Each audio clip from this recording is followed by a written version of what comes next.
Ladies and gentlemen, my brothers and sisters, earlier today, the Supreme Court of the Republic of Ghana gave its ruling in a case brought by the National Democratic Congress against the Electoral Commission of Ghana over its decision to compile a new voters' register. Despite the well-reasoned reliefs we sought, the apex court of our land has given a leeway for the Electoral Commission to go ahead with the exclusion of the existing voter identification card from the list of identification requirements for the registration for the register. My brothers and sisters, we're deeply disappointed and we strongly disagree with the court over this outcome, which has confounded many legal experts and indeed has thrown the whole country into a state of confusion. Our legal team is examining this decision even as we await the full reasons for this judgment. It is also worrying that the court deferred the reasons for its decision to the 15th of July, a date by which time the EC would have been 2 weeks into the said registration exercise. My brothers and sisters, throughout its history, the NDC has stood strongly for an inclusive democracy. That is because our party is built on the principle that no one should be left out in the governance process of Ghana. This principle may be seen through the various programs and projects upon which our democracy is built. The composition of the Consultative Assembly, which prepared the 1992 Constitution, the consultations for the review of the Constitution in 2010, which stands out as the most comprehensive consultative program in our history and the history of the sub-region, just to mention a few. The MPP tradition, on the other hand, has since the founding of our nation always stood for an exclusive governance structure, a structure which seeks to leave out the ordinary men and women of our country, a structure which rather favors only a select elite few who consider themselves as owners of the nation. To ensure this, the MPP has, since its assumption of power in 2017, consistently put in place measures which seek to systematically disenfranchise eligible citizens of this nation. Such measures include restricting the identification mechanism for voter registration to documents which are not accessible currently to millions of eligible Ghanaian voters. We have been very clear in our minds that the decision to compile a new voters register was in pursuit of this long-held agenda. Hence our efforts to stop the wholesale attempt to exclude vast sections of our population from the process to determine who leads them. This represents the handiwork of a desperate incumbent that, on account of its very poor performance in government, sees its very political survival only through the prism of manipulation of the electoral process to exclude a section of Ghanaians who they suspect may not renew their mandate at the polls. A caring, compassionate, and responsible government would not push us to the brink at a time of a major pandemic such as COVID-19 that is causing so much anguish amongst our citizens. It is deeply regrettable that the Electoral Commission, which should be independent and has carved a niche for itself as a well-respected commission in the whole of Africa, has today made itself a willing tool in the execution of this most diabolic agenda. The exclusion of the old voters' ID card, which has been used to conduct several elections under the current leadership of the Electoral Commission, and from which the current president derives his mandate, is aimed at deliberately disenfranchising some Ghanaians who have falsely been branded foreigners without any basis. The restriction of primary identification to passports, Ghana cards, and the resort to guaranteeing for others is a ruse to create frustration in the hope that it will discourage millions from registering, and in the process, it will give advantage ab initio to a bungling and inefficient incumbent. The Ghana card, which has been made one of two identification documents, has not even been fully rolled out. As we speak, these cards are still being issued with no mechanism for verification.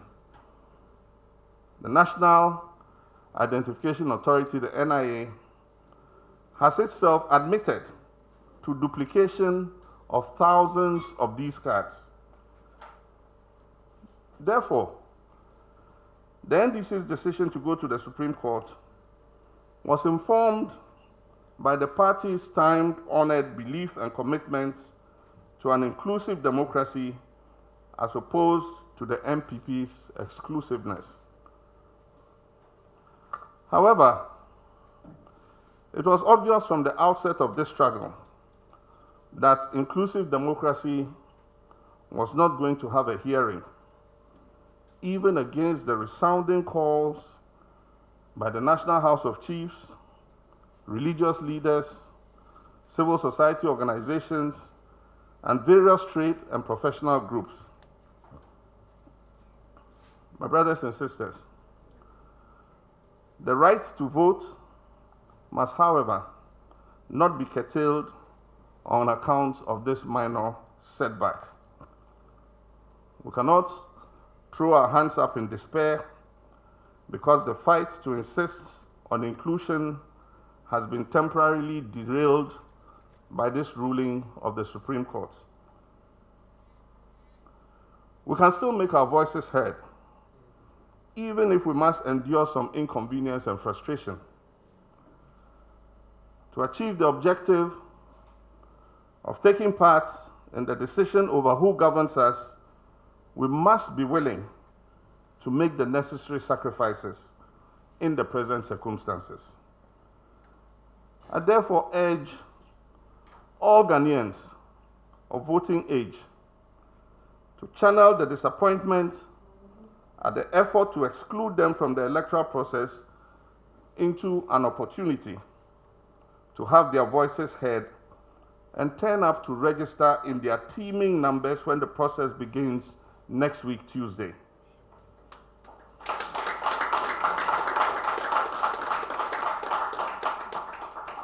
The NPP and the Electoral Commission are very much aware that the exclusion of the existing voters' ID will significantly slow down the process of registration and create the real risk of people massing up outside voter centers.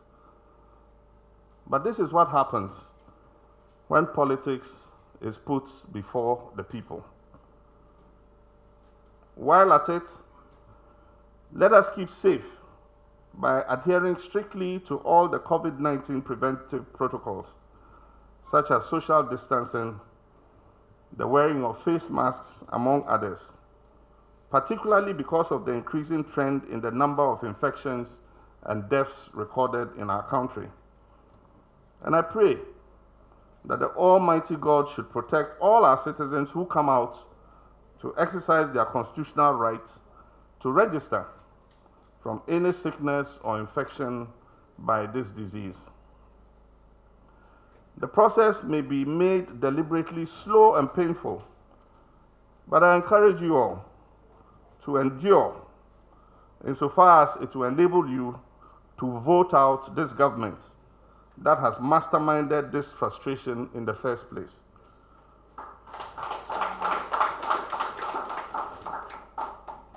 We must always be willing to hold leaders accountable for bad decisions that impose difficulties on our citizens. And this is one such clear opportunity to do so.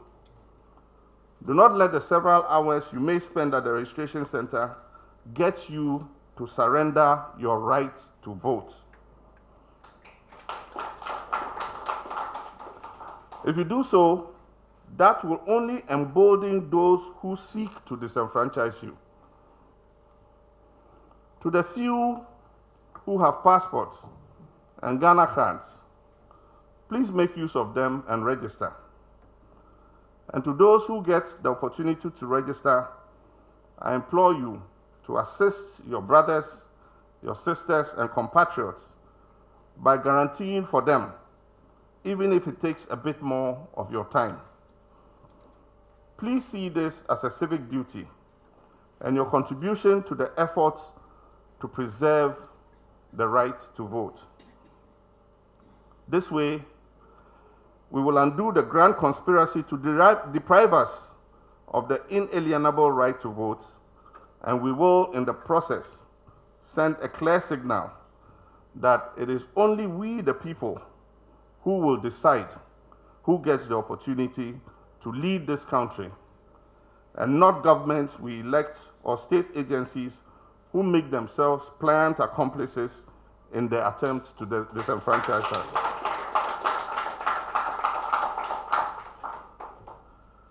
My brothers and sisters, this is not just an NDC fight. It is a fight to rescue the very soul of our beloved nation from the hands of those who seek to impose their will unjustly on our people.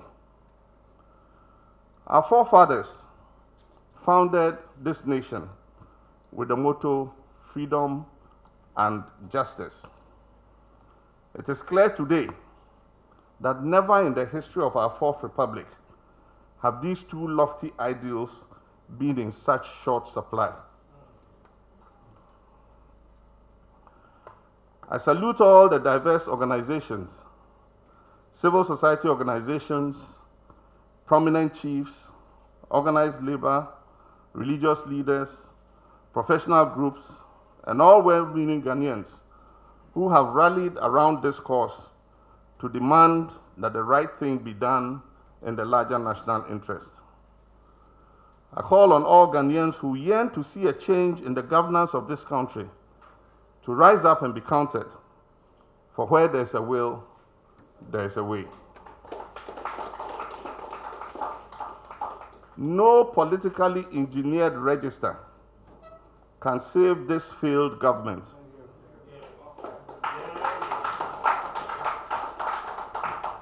From the judgment of the people, from the inevitable defeat that awaits them in the next 165 days. With or without a new voters register, the NDC shall win the election by the grace of God. And I leave you with this famous quote by Emperor Haile Selassie. And he said, throughout history, it has been the inaction of those who could have acted, the indifference of those who should have known better, and the silence of the voice of justice when it mattered most, that has made it possible for evil to triumph. I thank you for your kind attention.